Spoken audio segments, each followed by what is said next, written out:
Hi, everyone, and thank you for joining us here today. I'm your host, Leah Masten for Top Industry Professionals, TIP International Radio Podcast, where we're here showcasing prestigious top professionals from all industries all over the globe to share their experience and stories of success.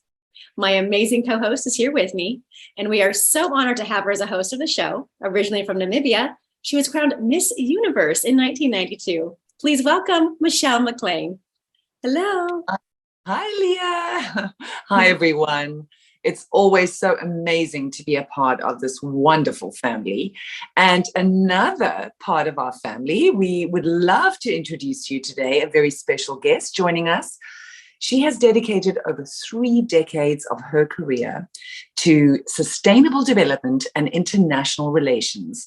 She's the senior advisor at the Permanent Mission of Croatia to the United Nations in New York and former director number 1 for Intergovernmental Policy and Review Branch at the United Nations Department of Economic and Social Affairs.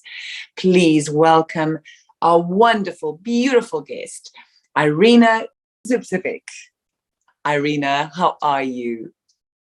Thank you very much, Leah. Thank you very much, Michelle, for this kind words of introduction. I'm very well, and I'm really delighted and honored to be here and with you. Well, we're so honored to have you. So, Irena, you have demonstrated success in all positions that you've ever held. Studied at Harvard, held very important roles for the United Nations, and just recently had a little career change.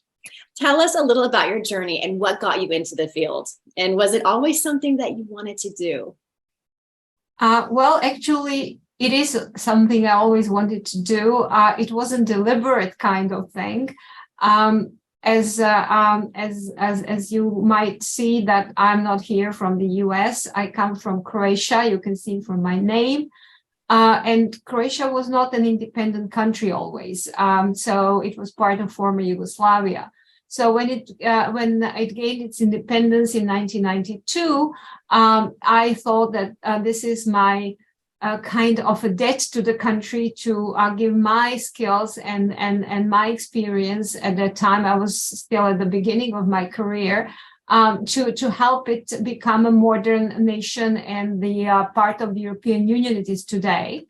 So that's how I became engaged in international relations. But at the same time, it also put me on the path of sustainable development. And maybe for those who are less familiar with this, sustainable development is really a development which looks at economic, social, and environmental dimensions of our lives. So it's really an encompassing concept that everybody of us, I think, should embrace if we want to save the planet. I know that there is a lot of talk nowadays about climate change, how we have seen these extreme weather events. Today, when we are talking, we know that there is in Florida, there is a Category 4 storm that is pounding the state. So, it really shows how sustainable development is important and how basically this extreme weather event that has been made extreme by the climate change will have a huge impact on people's lives, on their economic status, on their social lives. They might have lost everything. They might have lost their houses. How they are going to continue working. It's all very and it shows how the environmental thing of climate change is basically impacting economic and social. So this is something which I have seen very early on in my career. And that is what I really have become passionate about it, because it really shows that if you are proposing and if you are going through the path of sustainable development, you are basically encompassing all of our spheres of all our lives. So whether we work, it's an economic thing, whether our role in society, and also how we relate to the planet that we have. Well, gosh, Irena, I feel like we are very similar in our backgrounds, but I'm certainly not as accomplished as you are, and certainly not academically. but we've both met heads of state. We've traveled around the world. We've met CEOs from many companies around the world. And so what would you say to somebody who wants to aspire to be somebody like you?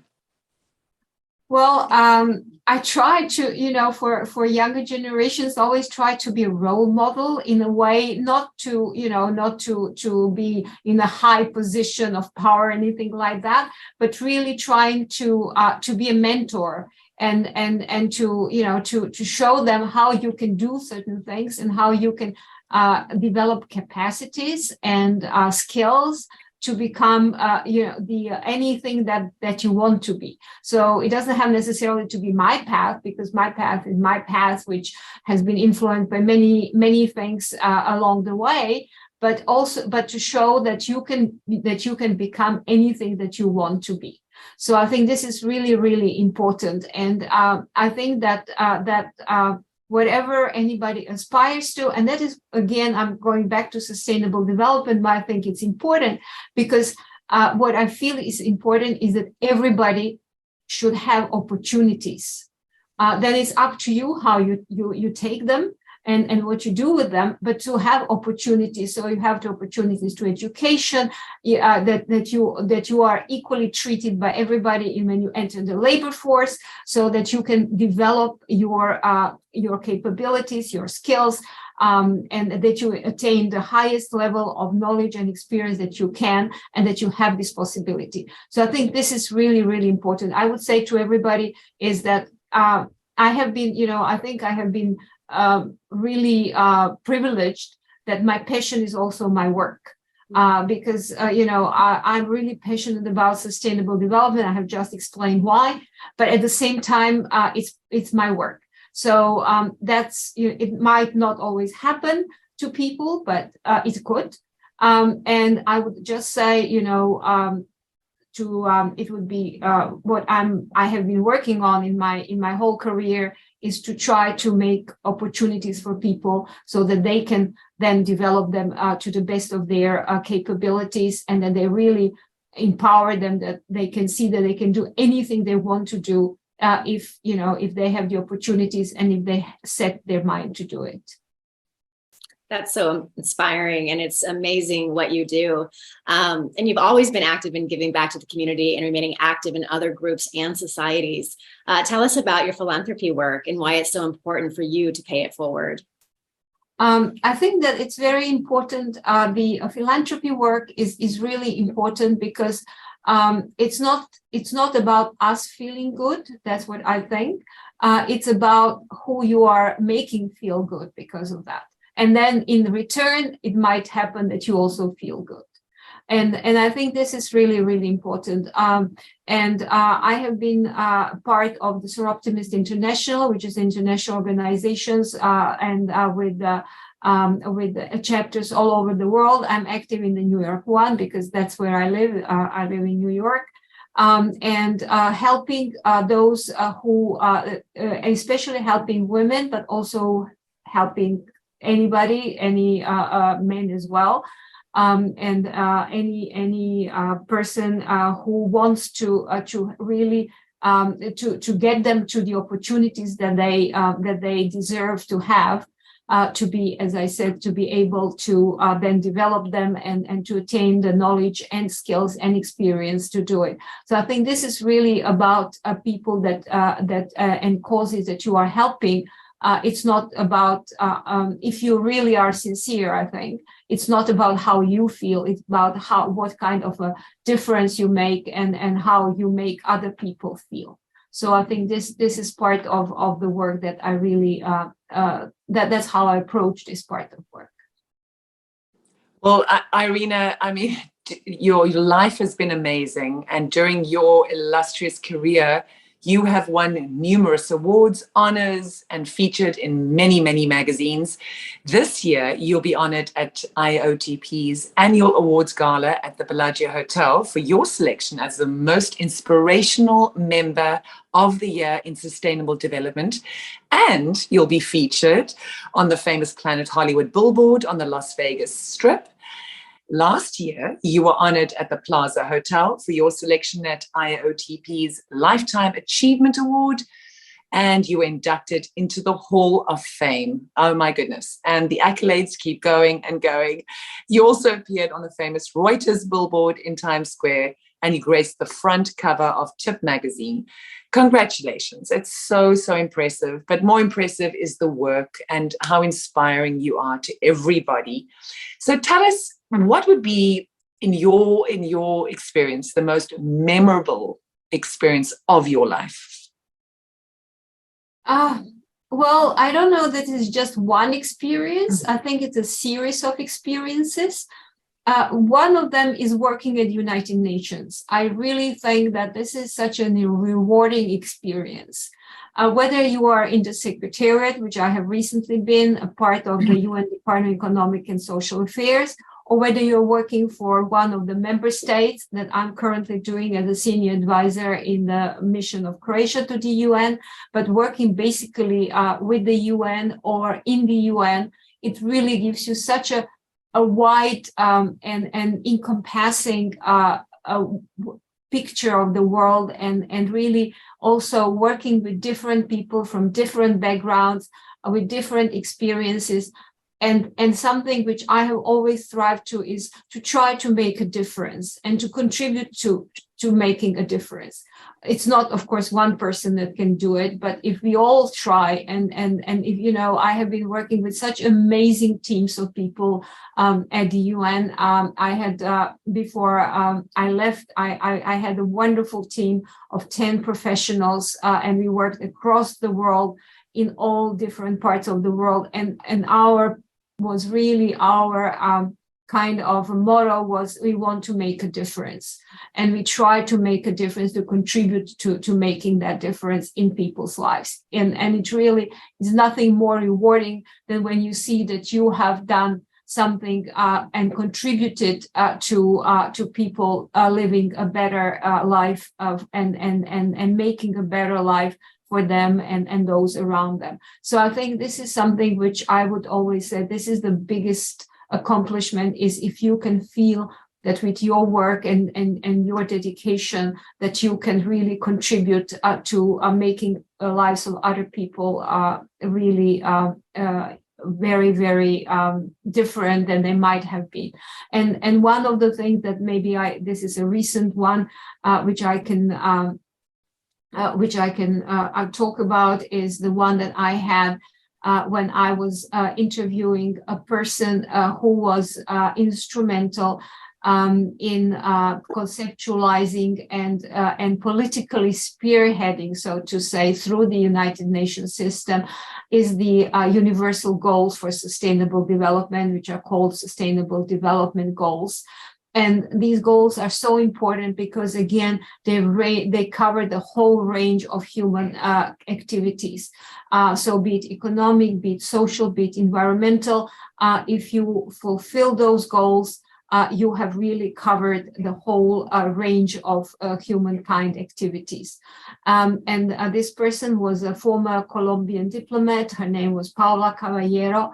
And I wrote a chapter on her in the book on Heroes of Environmental Diplomacy that was just recently published in June from Routledge. And she's one of these heroes of environmental diplomacy, because she was, able to not just to get the concept of the Sustainable Development Goals, but really to get all the members of the United Nations to accept them as something that they will work on in order to make, again, lives better for other people.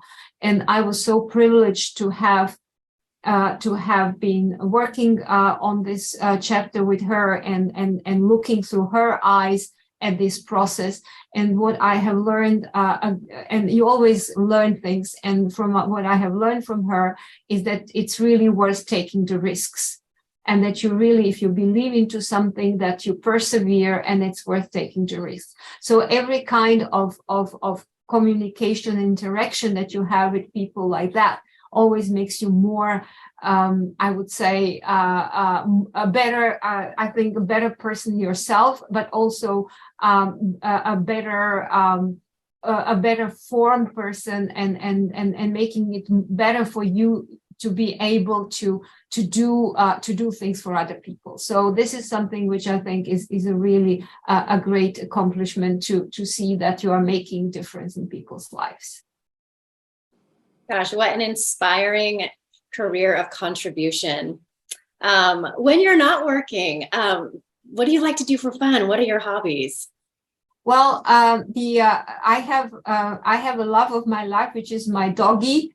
And his name is very cute. I think it's Strudel, like apple strudel. Oh, cute. And he keeps me not only, well, it's like I would say like a mutual relations, because he keeps me sane and helps me to relax. And I hope that I keep him happy when I take him for long walks and we do it together. And also, of course, I have to say that I owe a lot in my career to my husband, who has been so supportive of my career that he actually sacrificed his. And I wouldn't be able to do it. And I feel that somehow when I'm not working and I'm still kind of connected to and also to wonderful friends that I have, and also wonderful organizations that I belong to, and IAOTP is one of them as well. It's wonderful to be surrounded by professionals, whether it doesn't matter, it's a different profession, but the people that share your enthusiasm and your values, and it's so great. And I'm also honored to have been acknowledged so much in the field that I have been doing, and I'm really grateful and honored for that. So I think having a kind of life that you can go back to, that you have people, and in this case, and another. Maybe person is a wrong way to say it, but another live being to support you, and then a good friends that can also provide this kind of a really nice environment for you. It means a lot when you work quite a lot, and when you really dedicate yourself to your work. Irena, that's so true. It's like those little things that we take for granted, our family, our friends, the people that lift us up, inspire us, and give us energy to do what we're doing. So thank you for acknowledging that. Yeah, for me, that's number one in life. And I'm really inspired by your work. And I'd love to chat to you more offline. But thank you for joining us today. Leah and I are just always absolutely, head over heels in love with all of you, because we're part of the IAOTP family, and it's just, we love you guys so much. Thank you so much. And I also think that you have such a wonderful work to be talking to so many different people and hearing so many different perspectives and different takes on different fields and areas and everything. So, and thank you so much for having me today. I'm really honored and also inspired by you and the whole IAOTP family. Thank you so much. Thank you.